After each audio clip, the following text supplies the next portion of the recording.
नहीं सोनिया राहुल को मिला नोटिस न्याशनल हेराल्ड मामलाରେ चार्जसीट दाखल कला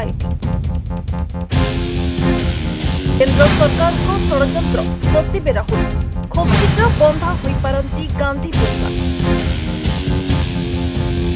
दिल्लीर राउज एवेन्यू बोथ कांग्रेस नेत्री सोनिया गांधी राहुल गांधी एवं अन्य किसी लोक नोटिस पठाई नोटिस टी न्याशनल हेराल्ड मामला सहित जड़ित इडी अर्थात पर्वतन निर्देशालय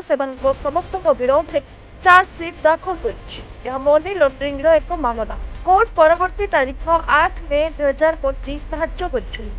नोटिस जारी करने समय कोर्ट कहते सोनिया गांधी राहुल गांधी और बाकी अभियुक्त मानकर चार्जसीट उपर शुणाणी कर पूर्ण अधिकार अच्छी समस्त को शुणाइबार अधिकार मिल पाऊँ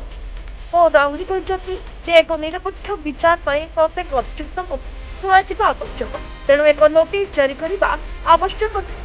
कोर्ट चाहती जे समस्त अभियुक्त को मतामत उपस्थापन कर सुजोग मिले यह सुनिश्चित कर मामलाटी सठिक भाव शुणाई पूर्व कोर्ट यह मामलें सोनिया गांधी राहुल गांधी और अन्य कांग्रेस नेता नोटिस जारी करने को मना कर इटीर आवेदन शुणाणी कर स्वतंत्र विचारपति विशाल गोगाने यह निष्पत्ति नहीं इडी कही जे नूतन नियम अनुଯାयी अभियुक्त को कथा न शुणी अभियोग उपर विचार कर नोटिस जारी करने आवश्यक बोली कोर्ट संतुष्ट नदी कही आईन परिवर्तन होती नूतन आईन अनुଯାयी अभियुक्त को कथा न शुणी अभियोग उपर विचार कर एडी कोर्ट को कही आम चाहून जे निर्देश को लंबा कर नोटिस जारी कर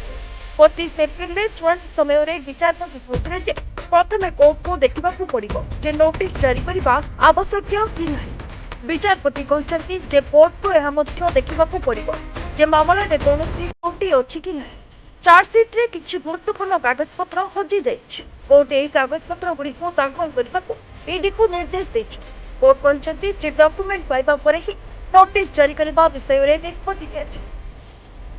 ब्यूरो रिपोर्ट न्यूज़ 9 इंडिया।